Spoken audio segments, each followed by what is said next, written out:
como nós podemos andar em autoridade? Como de fato eu posso me tornar um representante desta autoridade? Eu vou te dar 3 pontos aqui, amém? E o primeiro ponto para que você caminhe em autoridade é a humildade. A humildade. Diga isso comigo: humildade.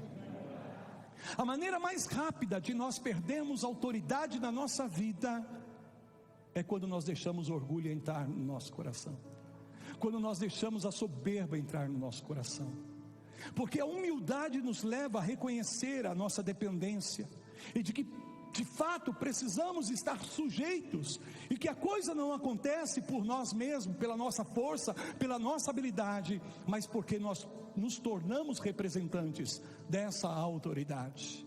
O orgulho, quando entra, a soberba quando entra no coração, faz com que a pessoa comece a abusar da autoridade.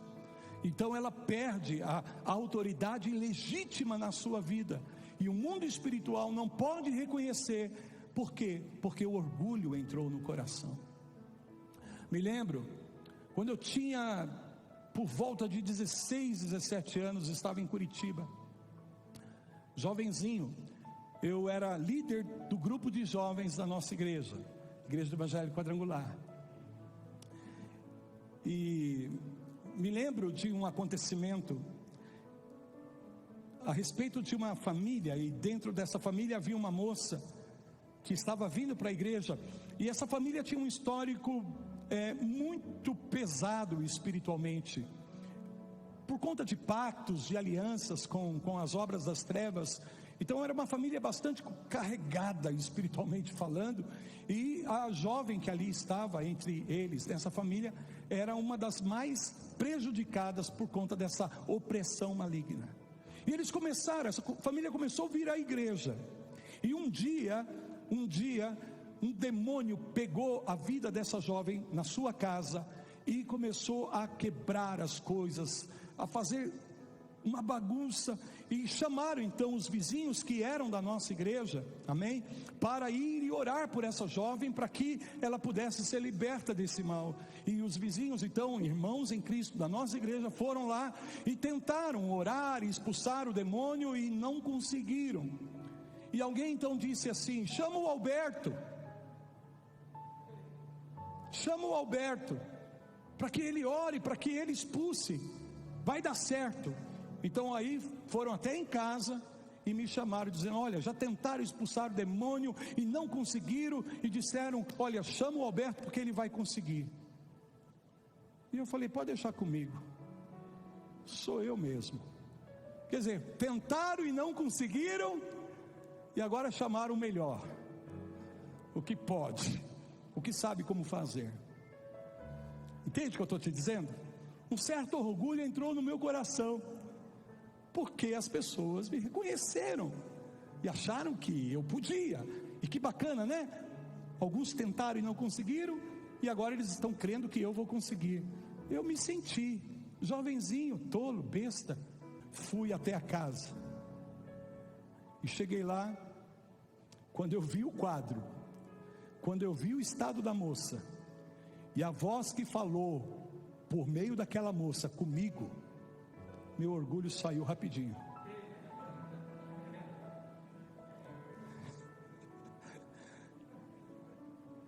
O orgulho, ó, fugiu do meu coração.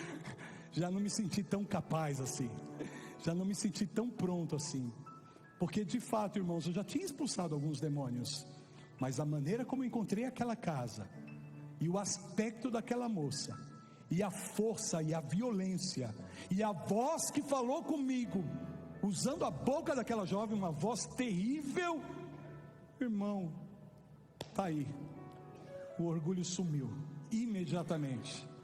E eu entendi naquele momento que se não for Deus na minha vida, eu jamais poderia lidar com aquilo e vencer aquilo. Amém? Imediatamente eu me voltei para Deus. Aleluias. Eu não me arrependi do meu orgulho naquele momento, mas eu, olhando depois, eu percebi que eu estava soberbo, orgulhoso, e que se eu fosse tratar com aquela situação, eu ia apanhar ali, se eu permanecesse com esse orgulho no meu coração. Mas imediatamente o medo que tomou meu coração, me fez reconhecer a minha limitação e a minha dependência de Deus. Então, queridos, eu orei a Deus rapidamente ali, sabe aquelas orações instantâneas que você faz assim no teu espírito para Deus? Que bom que Deus escuta o nosso espírito, amém? E eu orei e falei: Senhor, tenha misericórdia, porque se o Senhor não agir aqui, eu vou morrer na mão dessa mulher. E glória a Deus, Deus teve misericórdia, expulsamos aquele demônio. Aquela jovem se converteu, a família toda se converteu, se firmaram na igreja e tiveram a vida transformada, amém? Claro que depois que eu saí dali eu tive que trocar as minhas calças, mas eu aprendi que o orgulho é muito sutil, pode entrar no nosso coração, gente, e aí é um momento em que nós começamos a perder a nossa autoridade.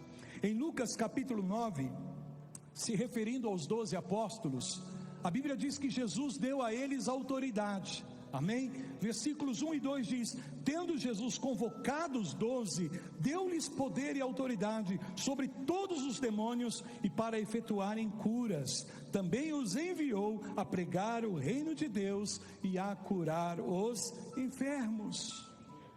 Aleluias.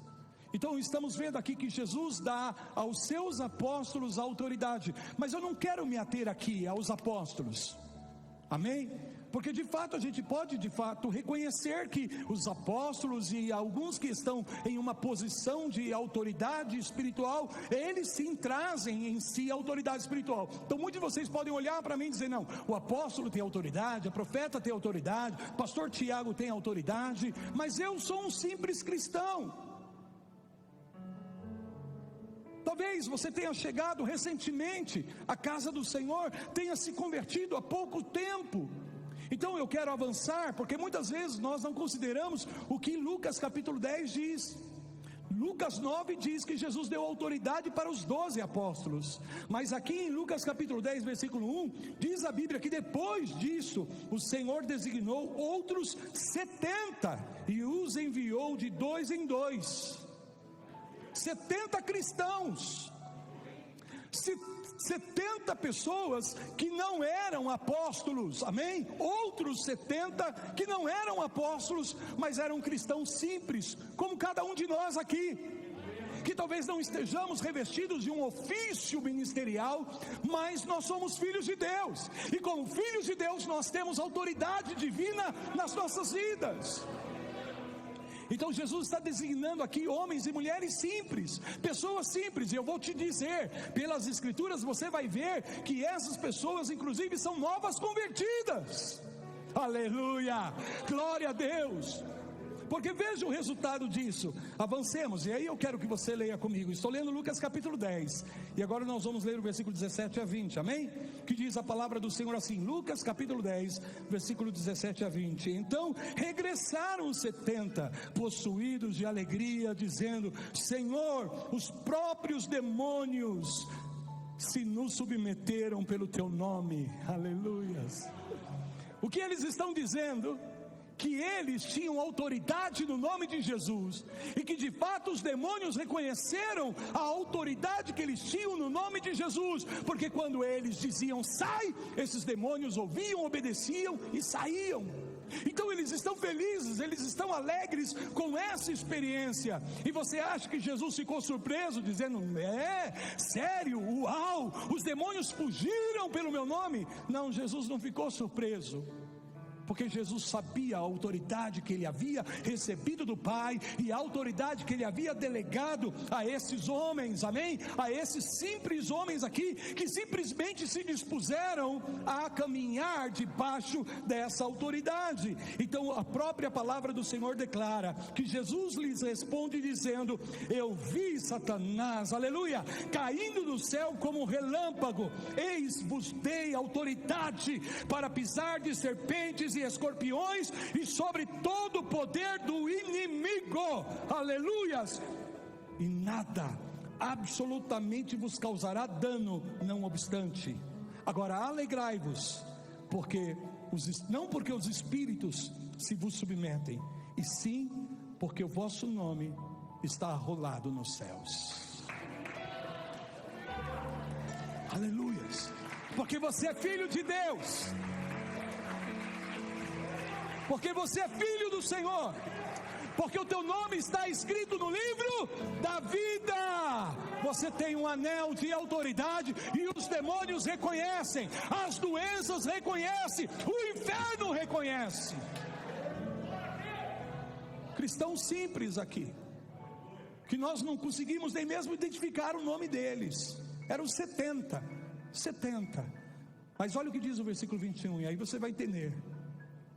Naquela hora, exultou Jesus no Espírito Santo e exclamou, irmãos, olha que tremendo essa palavra, olha que poderoso. Jesus se alegrou no Espírito Santo sobremodo e exclamou, graça te dou, ó Pai, Senhor do céu e da terra, porque ocultaste essas coisas aos sábios e instruídos, e as revelaste aos pequeninos. Sim, ó Pai, porque assim foi do teu agrado. Porque o Senhor escolheu revelar isso, entregar isso, essa autoridade, não para os sábios, não para os instruídos, não para aqueles que acham que são e que sabem, mas para os pequeninos, para os simples. 70, Jesus está se referindo ao que estava acontecendo na vida desses 70 e aquilo que o Pai havia entregado para eles, aos pequeninos, ou seja, aqueles que são humildes, que sabem que sua força, que o seu poder não vem de si mesmo, e que se colocam numa posição de dependência de Deus. Estes podem caminhar em verdadeira autoridade espiritual. Digam amém.